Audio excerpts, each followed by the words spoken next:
Hey, it's Orrin Ross again, and this is another episode of the Libertarian Lawyer with me, Orrin Ross. And it's happened. We have Joe Biden as the president, and that's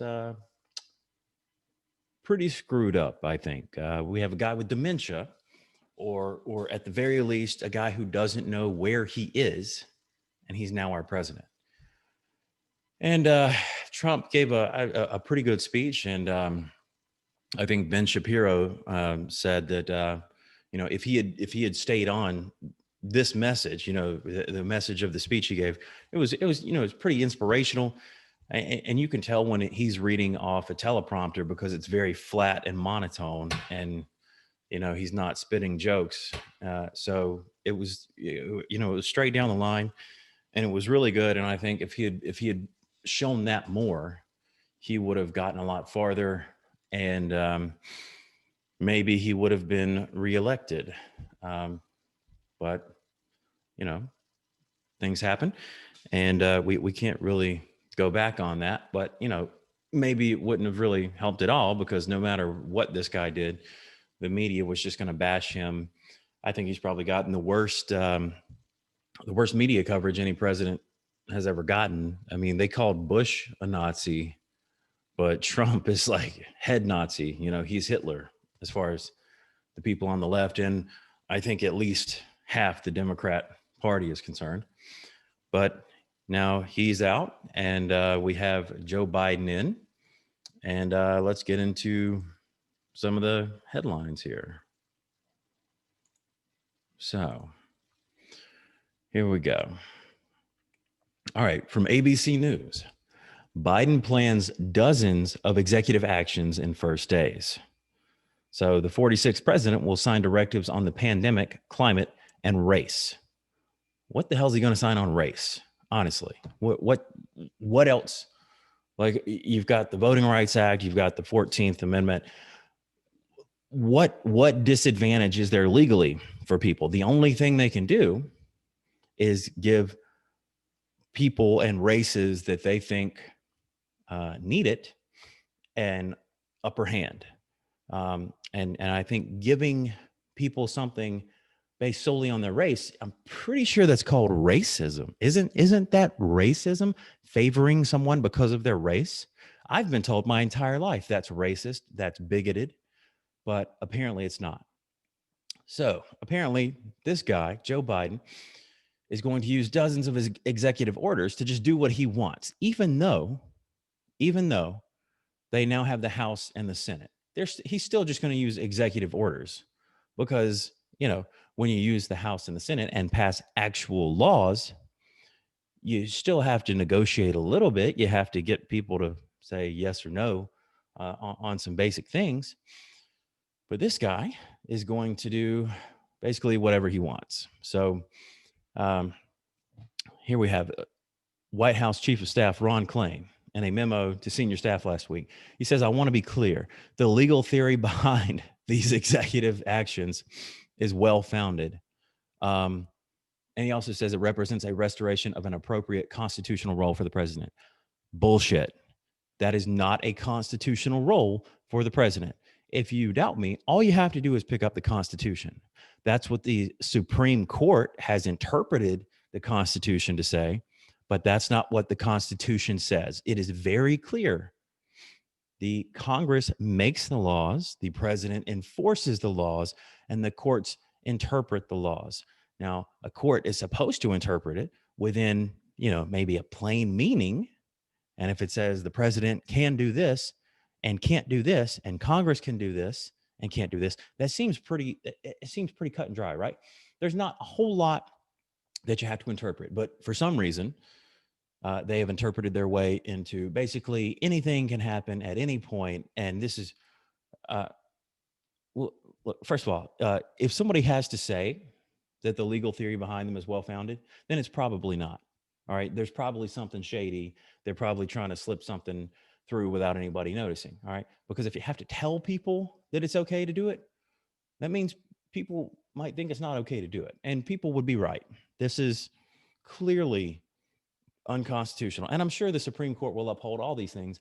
even though when Trump tried to reverse some of Obama's executive actions, the Supreme Court stopped him, even though they said that those executive actions he was trying to overturn were not constitutional, but they still wouldn't let him get rid of them because they said he didn't follow the correct process. This is why the Supreme Court is a kangaroo court. They are absolutely illegitimate at this point. There's nothing else for them to do. They don't do the one thing that they're supposed to do, which is really, resolve conflicts between states.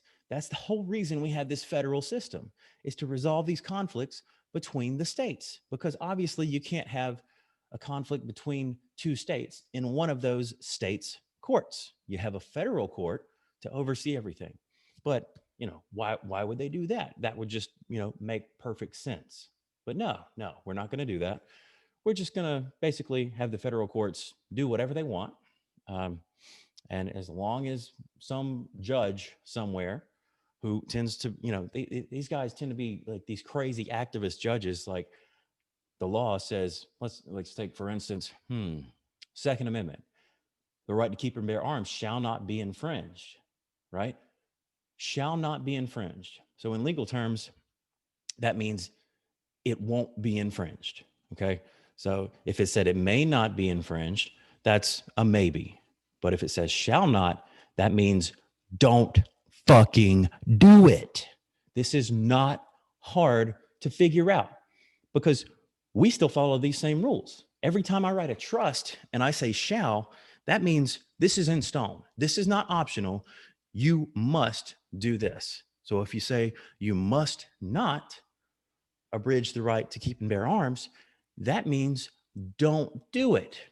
But of course, common sense, gun control, they've just eaten away at it, at what is a perfectly clear and obvious right, especially if you look into what the constitutional founders, what the founding fathers said they meant through this statute.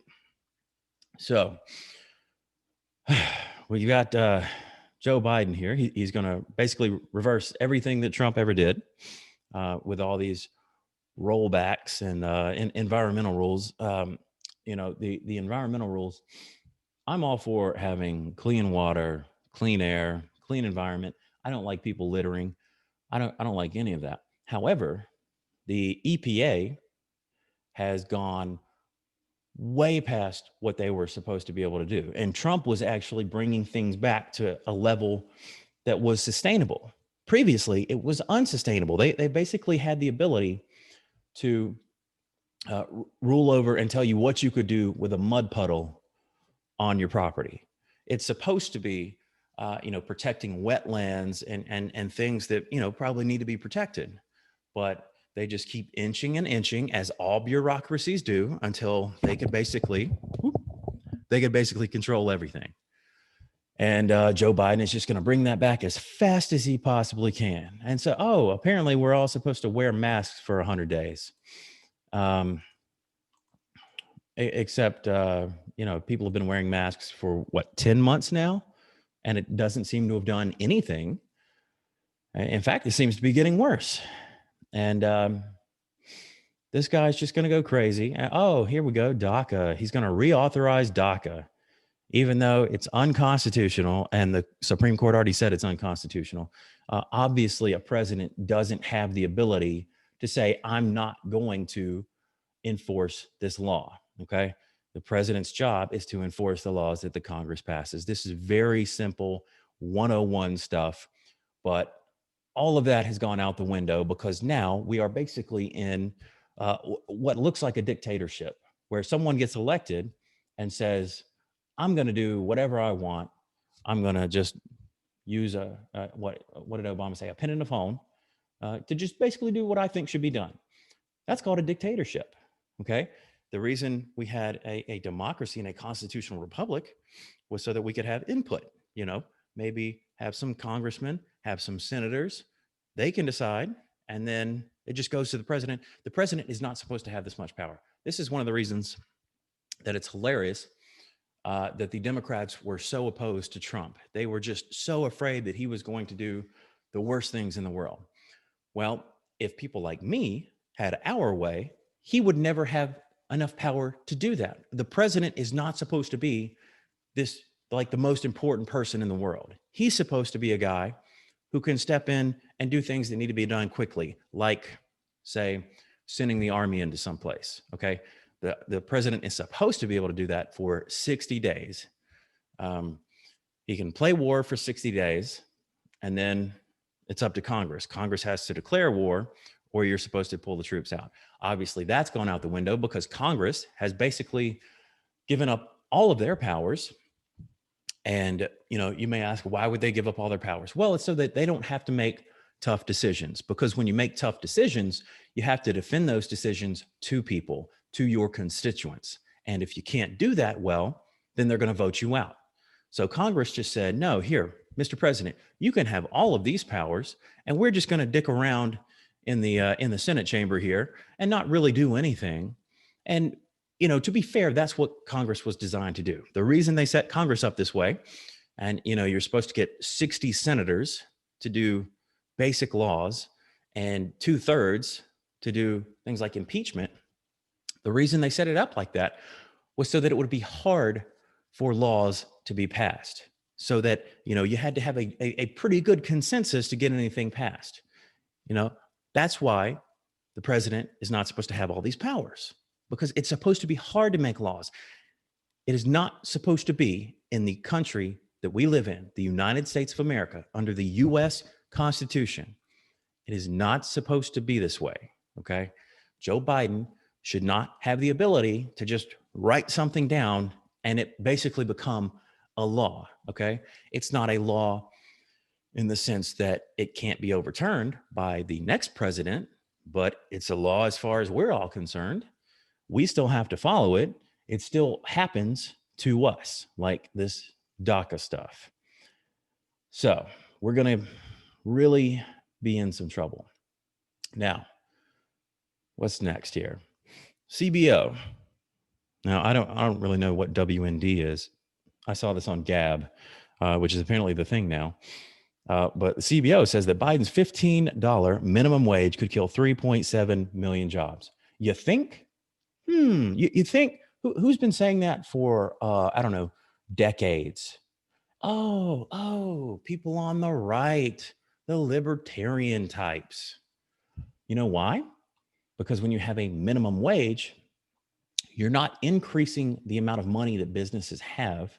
Okay. It just doesn't magically show up in somebody's bank account, but you're increasing the amount of money they have to spend for their employees. So if you're paying, I don't know, 50 people, $7.50 an hour, then if the minimum wage goes to 15, you can only afford to pay 25 people at that same wage. Okay. So what you're going to do as any rational business owner, you're going to cut a bunch of people. You're going to cut a bunch of jobs, because now you have to pay all of these people $15 an hour and you can't afford it.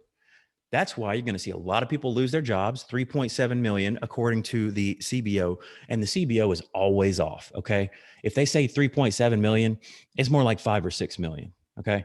So the report concluded that 1.3 million workers who would typically be employed would be without jobs in an average week in 2025. Okay. Now, obviously that's going to happen. And this is why you see like the machines in McDonald's where you can just go in and hit the screen and order your food, and then somebody's cooking it in the back. All right. Because why would they have to pay somebody to just listen to you and then type in what you want, when they can have you type in what you want for free? Okay. Nobody's going to keep those people there. I mean, maybe Chick-fil-A, because they really like the customer service aspect, and they could probably figure out how to do it, because it seems to be just like the best damn business operation in the world.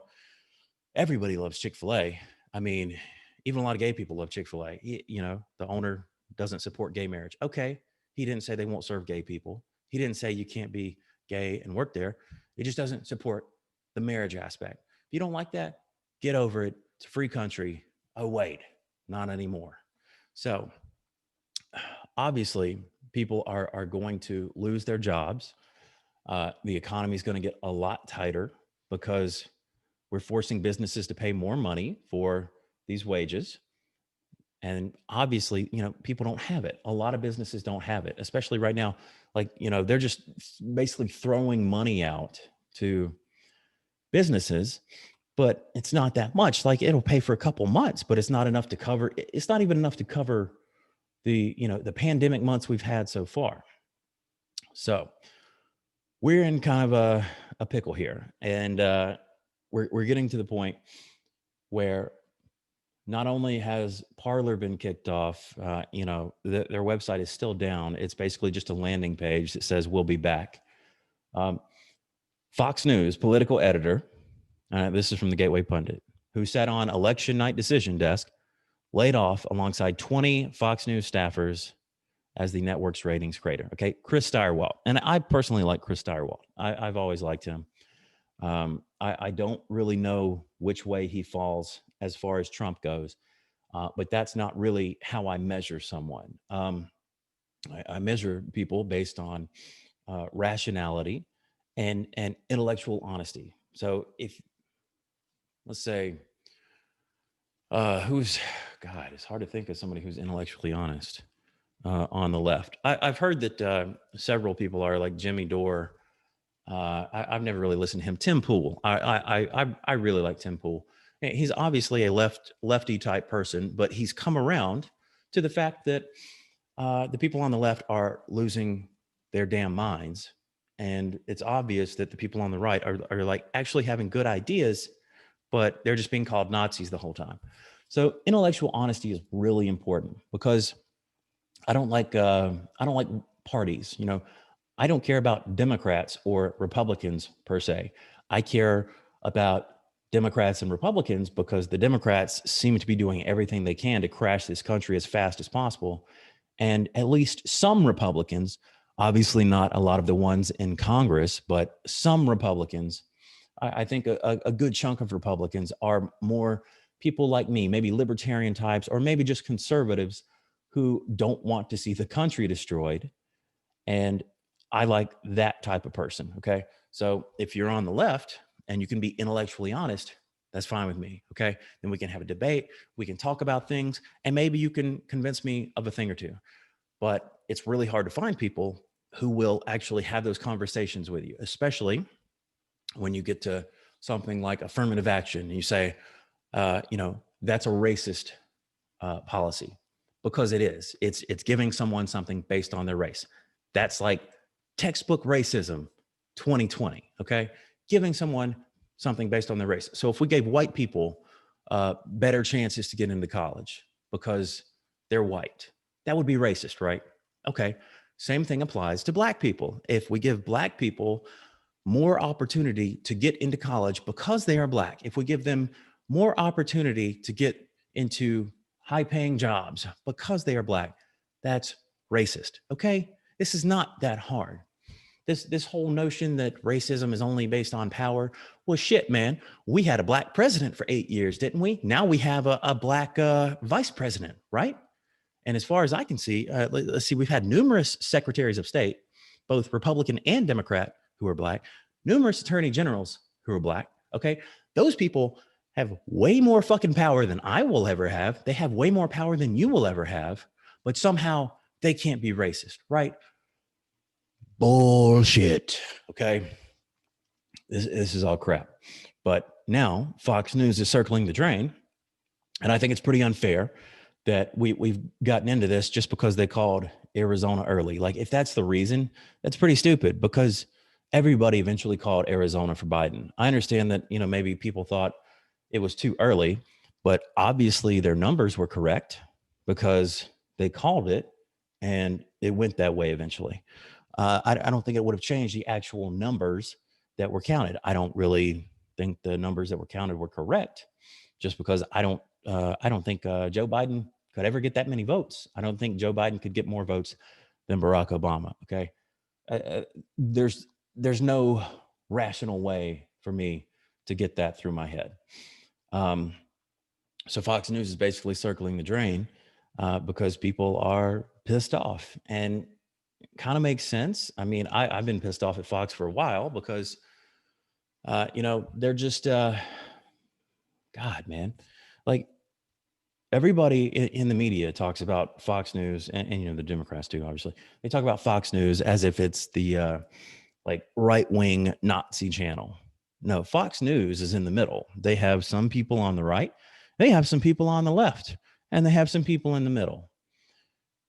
I think they have fewer people on the right as far as like actual news people, the people during the day who are giving out news. I think there's fewer of them who are like, actually like conservative or libertarian or Republican types. I'm pretty sure at least most of those people are like center left. Like Chris, Jesus, I can't even remember his name, but hey, Biden couldn't either, right? Not Chris Stirewalt. The other Chris, the little midget Chris, who was uh, moderating the debate with Trump. That dude has not been straight down the middle in a long time. Okay. He's been like pretty clearly on the left, like very critical of Trump when it was not warranted. I saw that coming a mile away, but apparently everybody else was not really aware of this. And again, I can deal with it if you have a little bit of intellectual honesty and you can admit, hey, I have this bias, because I'll admit to you all day that I have biases. Who wouldn't, right? The people who wouldn't are the people who want to make you think something that isn't true. I personally couldn't give a damn what anybody thinks, so it's easy for me. So let's just run down a few of these headlines here. I think I might use Gab more because obviously I can't use Twitter. I'd get kicked off. So we have CBO, Biden's $15 minimum wage is going to kill millions of jobs. Already did that. Now we have Biden triggers gold rush for illegals. You think telling people that they can just become citizens is going to get people to run across the border and try to be citizens? Gee, it's like, I know the Democrats are doing it on purpose so they can get more voters, because they're going to get people to come across and be dependent on welfare and anything else that they can get people to be dependent on, healthcare, education. They're saying, oh, well, okay, these people are paying for all this. We're going to start voting for them. That's been their plan for decades. And now it is working. And it doesn't really matter how much of a wall you build if there's a door and somebody just leaves it wide open. It might take a little bit longer for people to get in, but they're going to get in. So obviously we need to protect our borders. I mean, okay, we've got COVID, right? We've got a pandemic going on. Isn't this a time where we should start considering, who we let into the country and who we don't? Should we be letting people in from these countries where they have these massive health issues? Like, shit, man, they probably still have the plague. I mean, I think they have the plague in India still, right? The bubonic plague. We shouldn't be letting people in just willy-nilly from these places. But of course, the Democrats don't see it that way.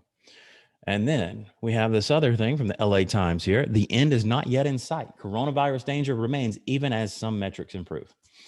So despite the fact that California locked down harder than any other state, and they've basically destroyed every restaurant there, except this like French laundry place that charges like hundreds of thousands of dollars for meals. Just like a meal can be several $100,000. I don't even like that. That's something that doesn't compute in my head, because there's no food in the world that costs that much. I mean, maybe if you're eating like baby rhino or something, okay, maybe that costs a few $100,000. But I'm pretty sure the governor of California is not out eating baby white rhino. They're probably just having some regular ass food that should cost a few $100, maybe at the most. But of course, they've destroyed all the restaurants in California. They've forced massive immigration from that state. And now we have a vice president who we all know is probably more of a president than the actual president, who says that California is their plan. Like, they want to make the rest of us more like California. So they want to make the rest of us more broke, have more homeless people. I mean, California produces so much in revenue, but they spend it all. They are deep in the red because, you can't sustain all these stupid government programs, especially when you don't let people work and when you tax the hell out of people so that people with money start leaving your state. Okay. Everybody's going to go to Texas or Tennessee or Florida because why would you stay there and pay all of that money for no services, right? The police don't even keep the homeless people off the damn sidewalk anymore. So why would you stay there and pay for that? Obviously, California is going downhill. I wish they'd secede. I mean, feel free to go, California. Nobody's stopping you. Nobody cares. Nobody cares. I know all these people in California. They think that California is the place to be. Okay, be there. We don't want to be there. I think the weather's really nice. I kind of like LA a little bit. Obviously not the political aspects, and I haven't been since this homeless population just like set up shop. But it used to be a pretty place. But of course, leftists are going to ruin it just like they ruin everything. All right, I don't really care about Trump pardoning people. Like, oh, what a surprise. A president left office and pardoned a bunch of people who probably shouldn't have been pardoned.